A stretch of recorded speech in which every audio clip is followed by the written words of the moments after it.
Did you know that a black fourth grader in Mississippi is 2.5 times as likely to be proficient in math and reading as one in California?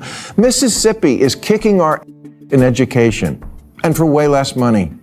We're 37th in fourth grade reading, they're 9th.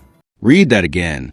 The most conservative state in America is outperforming the most liberal state in education, and doing it while spending less money. That's not a typo. That's Bill Maher standing on his own HBO stage, in front of his own audience, openly criticizing a state that practically made resistance part of its identity. If that statistic makes you uneasy, it should. Stay with me, because over the next 10 minutes, Maher breaks down how a state full of good intentions managed to fall behind. And he begins where every failed political movement should begin, with an autopsy. New rule. The next time the Democrats need an autopsy, they have to hire an actual coroner, because he or she couldn't do worse than the gutless stiffs they have doing it now. You probably heard the party released their autopsy on the November 2024 loss last week, in May of 2026. Because the Democrats are like Don Corleone. They insist on hearing bad news immediately. An analysis of a 2024 defeat finally arrives in 2026. 2 full years spent figuring out why the loss happened, and the final report still sounds like it was written by the same people responsible for it. The entire discussion revolves around one harsh reality of politics. People in power rarely admit what's wrong while they still have something to gain. Real honesty tends to appear only after the political career is already over, which leads to an obvious question. What does it take for a politician to finally say what everyone already knows? You know when politicians get super honest? When they're retiring, or even better, dying. And especially when they're dying politically. If you're at 4% in the polls, oh, goodbye bullshit, hello Bullworth.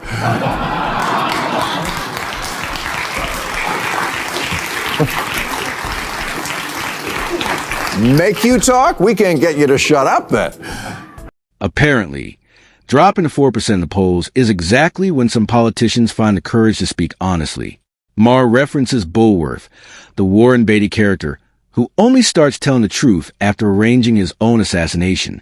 It's a funny movie, but the message behind it is dark. The suggestion is that honesty in politics often arrives only when there's nothing left to lose. The real opinions don't come from people with futures to protect. They come from those who no longer need to protect anything. And one of the clearest examples today can be found in the Republican Senate. Same with Senator Bill Cassidy, who lost his primary. So now he found the courage to say the words slush fund. And Mitch McConnell, who coincidentally also has nothing to lose, goes even further and says it's a slush fund to pay people who assault cops and that it's utterly stupid and morally wrong. And for once, he means in a bad way. And that's progress, I guess. I just wish he talked that way when he was alive. Maher jokes that he wishes certain senators had spoken this way while they were still politically alive. About a man who is very much alive. That's where the humor ends and the criticism begins. These lawmakers remained silent when speaking up actually mattered, then suddenly rediscovered their principles once doing so came with no cost. Cassidy starts talking about slush funds right after losing a primary. McConnell suddenly gains moral clarity when his influence fades away. Convenient timing for people who spent years insisting everything was fine. And Maher has an even darker description for this type of last-minute honesty. These guys are all the same. They're like the serial who's about to get the chair, so he figures, what the hell? I might as well tell the cops about the other 20 girls I in the woods. The image is uncomfortable, and that's exactly the point. He isn't comparing them to criminals just for shock value. He's arguing that confessions often arrive only when consequences can no longer reach the person making them. The truth was always there. The willingness to talk about it simply came too late. But before anyone dismisses this as an attack on one political party, Maher shifts his focus to prove this is a broader American habit, not a partisan one. Term President General Dwight Eisenhower delivered one of the most important messages a president has ever uttered when he said we should beware the military-industrial complex. He said it forcibly, he said it clearly, and he said it 3 days before he left office. He's the guy who yells "F*** you" as the elevator door closes. The man who led the Normandy invasion waited until his final days in office to warn Americans about the military-industrial complex he had spent years helping build. The warning sounded like someone shutting the door behind him on the way out. It's an important example because Maher's been building toward a larger point. Everything so far has only been preparation. The real target isn't a retired general or an aging Republican. It's his own political side. And the person who finally delivered the message did so from hospice care. A frequent guest of this show, who I always called my favorite congressman, was in hospice recently. Barney Frank died this month, but on the way out, he said, "I want to use my unfortunate situation to say something that I think is very important." He said the key to liberal democracy being able to come back is to get rid of the perception that we have allowed to grow that the entire Democratic Party is committed to a series of very drastic social reconstructions that go beyond the politically acceptable. And there it is, the real autopsy. Consultants spent 2 years producing a report. Yet a dying man summarized the problem in a single sentence. Barney Frank was never a moderate, try and please everyone. He was one of the Democratic Party's strongest liberal voices for decades. So when someone like Frank warns that voters increasingly see the party as committed to social changes beyond what most people find acceptable, that isn't a conservative talking point. That's criticism coming from inside the family itself.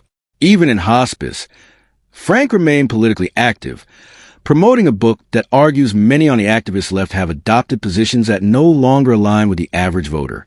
When a warning comes from someone who helped build a movement, those still running it should probably pay attention. Leaders in California who are willing to say no to their friends.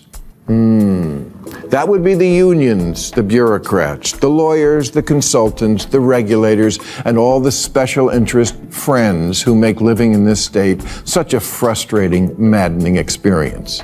It's why the railroads don't get built, the potholes don't get filled, the homeless don't get housed, the kids don't learn. Now the argument moves from theory to reality.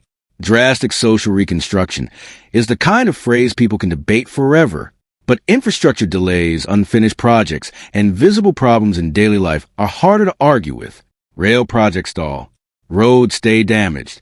Homelessness remains unresolved. That's not political theory. It's everyday life in California. Mayor Matt Mann openly identifies the obstacles: unions, lawyers, consultants, regulators, and political allies. But Maher keeps pointing out one important detail. Mahan can say these things because he's polling at just 4%. Ironically, he has the freedom to speak because almost nobody is paying attention. The question is whether this represents a genuine movement or simply the honesty of someone with nothing left to lose. Either way, the evidence is about to become much more specific. Texas is kicking our ass in green energy. The average time to get solar panels connected there is 3 to 4 months. About 1,000 days faster than it took me. Remember when I was trying to get my solar hooked up?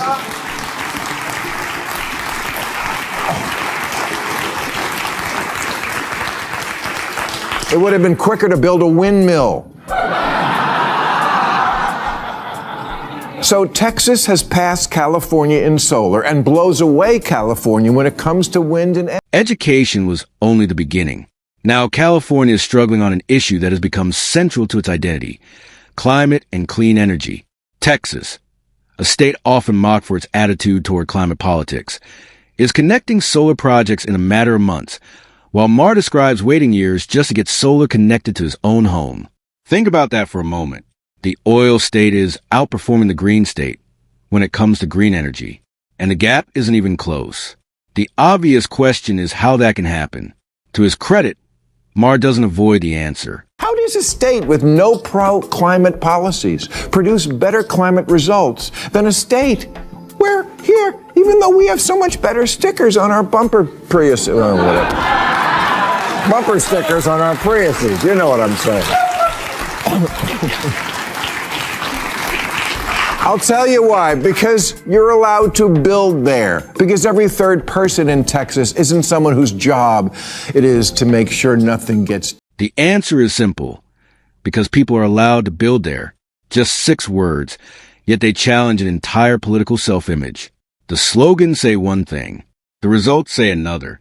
Maher's point goes far beyond solar panels or school rankings. He's highlighting the difference between measuring success by intentions and measuring it by outcomes. If a system is filled with obstacles designed to prevent action, very little gets accomplished, no matter how inspiring the message sounds. That contradiction is what many leaders refuse to examine. And Maher closes with perhaps the most embarrassing comparison of all. Democrats, these are your issues. Education, race, the environment, and I say this with love. You're losing to the Waffle House car on the lawn state. The line works because it hurts. The entire monologue leads to one uncomfortable conclusion. The most progressive state in America is losing ground on education, energy, environmental policy, and other issues it considers its strengths. Meanwhile, the only people willing to acknowledge the problem are retiring, losing elections, or nearing the end of their lives. That's the real autopsy.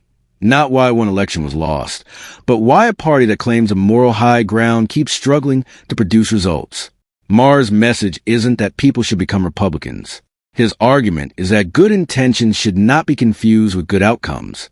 If leaders truly want the future, they keep promising, they have to make it possible to build it.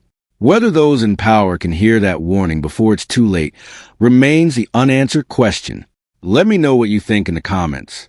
Is Maher right that California is creating many of its own problems?